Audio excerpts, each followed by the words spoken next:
தந்தை உலக உத்தமர் காந்தியடிகள் சிலைக்கு நமது முதல்வர் மாலை அணிவிக்கின்றார்.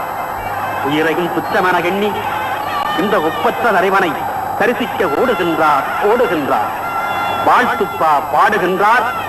விழியாரே வரவேற்று கூறுகின்றார். கடமை, கண்ணியம், கட்டுப்பாடு என்ற கொள்கையுடன் கழகம் கண்ட பேரறிஞர் அண்ணா அவர்கள் மக்களின் கண்களை திறந்தார்கள். 1980ஆம் ஆண்டு ஜூன் திங்கள் 9ஆம் நாள் தமிழகத்தில் அண்ணாவின் அரசு மீண்டும் மலர்ந்த அருமை திருநாள். தருமத்தின் வாழ்வு தன்னை சூது கப்பும், தருமம் மறுபடி வெல்லும். அன்று புரட்சி புலவன் பாரதி எழுதி காட்டினான். இன்று புரட்சி தலைவர் அதை நடத்தி காட்டினார். இதோ 4.5 கோடி தமிழ் மக்களின் நாயகன், கரமும் மனமும் கரைபடியா தூயவன், தங்கம் நிகர் வேரியும் சிங்கம் நிகர் வீரமும் கொண்ட பொன்மனத்து செம்மல் புறப்பட்டு வருகின்றார். புதியதொரு புறப்பாட்டு தருகின்றார். தாய்மார்களே, என் ரத்தத்தின்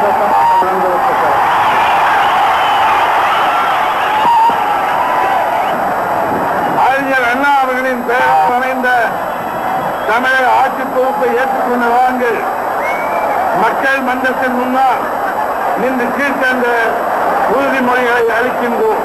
பிற்படுத்தப்பட்ட மக்கள் ஆகியோரின் நலன்களை காப்பாற்றி அவர்களை மேம்படுத்த பாடுபடுவோம். சிறுபான்மை சமூகத்தினரின் உரிமைகளும் நலன்களும் எல்லா வகைகளிலும் காப்பாற்றப்படும். விவசாயிகள், கைத்தறி நெசவாளர்கள், மீனவர்கள், தொழிலாளிகள், பாட்டாளிகள், ஆசிரியர்கள், அரசு அலுவலர்கள், காவலர்கள் மற்றும் உழைக்கும் மக்கள் அனைத்தினுடைய உரிமைகளும் நலன்களும் பேணி பாதுகாப்பதோடு அனைத்தும் அவர்களுக்கு செய்து தரப்படும் என்பதையும் இங்கே உறுதிமொழியாக கூறிக்கொள்கின்றேன். தமிழர் உயர்வு, தமிழ்நாட்டு மக்களின் வாழ்வு, தமிழ்நாட்டின் மேம்பாடு, மாநில உரிமைகள், ஜாதி மத வேறுபாடற்ற முறையில் அனைவருக்கும் வாழ்வளிக்க நாங்கள் தொடர்ந்து பாடுபடுவோம் என்று உறுதிமொழி அளிக்கின்றோம்.